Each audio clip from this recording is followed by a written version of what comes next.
Anatomy of the hand. Complete hand anatomy explained. Bones, muscles, nerves and tendons. Hello everyone, and welcome to this complete guide to the anatomy of the human hand. The human hand is one of the most remarkable structures in the body. It allows us to write, create art, play musical instruments, lift heavy objects, type on keyboards, perform delicate surgical procedures, and communicate through gestures. Every movement of the hand depends on a complex interaction between bones, muscles, tendons, nerves, ligaments, joints, and blood vessels. In this video, we will explore each of these structures in a simple and easy to understand way. Let's begin with the skeleton of the hand. The human hand contains 27 bones.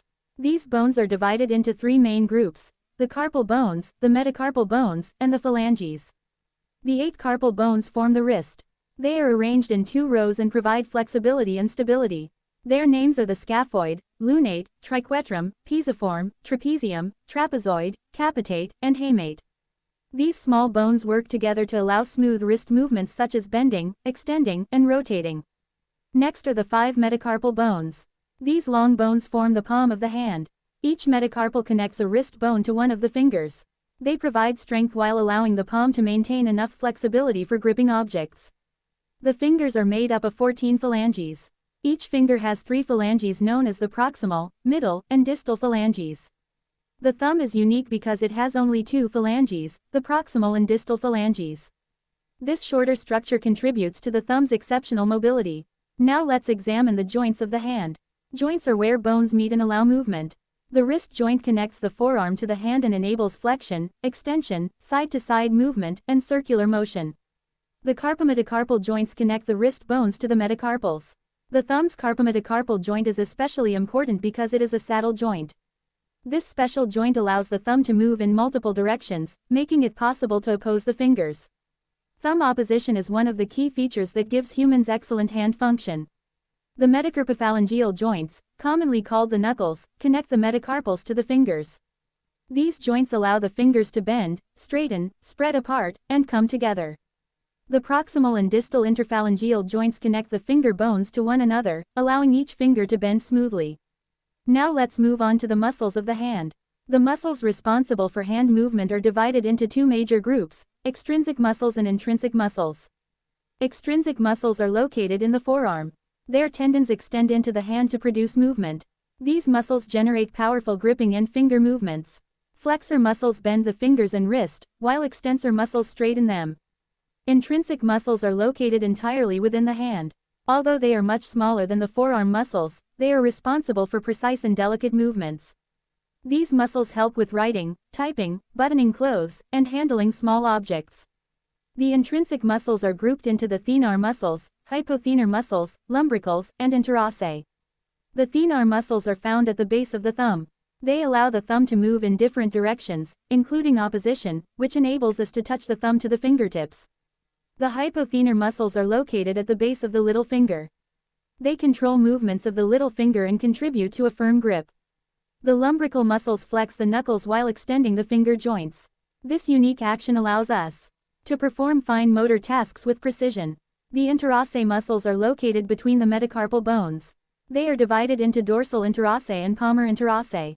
The dorsal interossae spread the fingers apart, while the palmar interossae bring the fingers together. Now let's discuss tendons. Tendons are strong bands of connective tissue that connect muscles to bones. They transmit the force generated by muscles, allowing movement of the fingers and wrist. The flexor tendons run along the palm side of the hand. They bend the fingers whenever we make a fist or grip an object. The extensor tendons run along the back of the hand. They straighten the fingers and help release objects after gripping. These tendons slide through protective sheaths that reduce friction and allow smooth movement. Without these sheaths, tendon movement would become difficult and painful. Next are the ligaments. Ligaments connect bones to other bones and provide stability to the joints. They prevent excessive movement while maintaining flexibility. Collateral ligaments are found on both sides of the finger joints. They prevent sideways movement and stabilize the fingers during gripping. The transverse carpal ligament forms the roof of the carpal tunnel. This ligament holds the flexor tendons in place as they pass into the hand. Now let's explore the nerves of the hand. The hand receives its nerve supply from 3 major nerves: the median nerve, the ulnar nerve, and the radial nerve. The median nerve passes through the carpal tunnel into the hand. It provides sensation to the thumb, index finger, middle finger, and part of the ring finger. It also controls many of the muscles responsible for thumb movement. Compression of the median nerve causes carpal tunnel syndrome, one of the most common nerve disorders affecting the hand. Symptoms include numbness, tingling, weakness, and pain. The ulnar nerve supplies the little finger and half of the ring finger. It also controls many intrinsic muscles of the hand that are responsible for fine finger movements. Injury to the ulnar nerve may cause weakness in grip strength and difficulty spreading or bringing the fingers together. The radial nerve primarily controls the muscles that extend the wrist and fingers. It also provides sensation to part of the back of the hand. Together, these three nerves allow us to feel touch, pressure, pain, temperature, and vibration while coordinating precise hand movements. Now let's discuss the blood supply. The hand receives oxygen-rich blood mainly from the radial artery and the ulnar artery. These arteries join together to form the superficial and deep palmar arches. Smaller branches extend from these arches to nourish the muscles, bones, skin, tendons, nerves, and fingers. A healthy blood supply is essential for healing injuries and maintaining normal hand function. Let's now understand how all these structures work together. When you decide to pick up a cup, your brain sends signals through the nerves to the muscles. The muscles contract and pull on the tendons. The tendons move the bones across the joints while the ligaments stabilize the movement. Blood vessels deliver oxygen and nutrients to every tissue involved. This perfectly coordinated system allows smooth, controlled, and accurate hand movements. Now let's look at some common hand injuries and conditions. A fracture occurs when one or more bones break due to trauma or excessive force. Fractures may affect the wrist, metacarpals, or finger bones. Sprains occur when ligaments are stretched or torn. They often result from twisting injuries or falls. Tendon injuries may prevent a finger from bending or straightening normally. These injuries often require surgical repair. Carpal tunnel syndrome develops when the median nerve becomes compressed within the carpal tunnel. Repetitive hand movements, pregnancy, diabetes, and wrist injuries can increase the risk. Arthritis affects the joints of the hand, causing pain, stiffness, swelling, and reduced mobility. Osteoarthritis and rheumatoid arthritis are among the most common forms. Trigger finger occurs when a flexor tendon becomes inflamed, causing the finger to lock or catch during movement. Taking care of your hands is essential.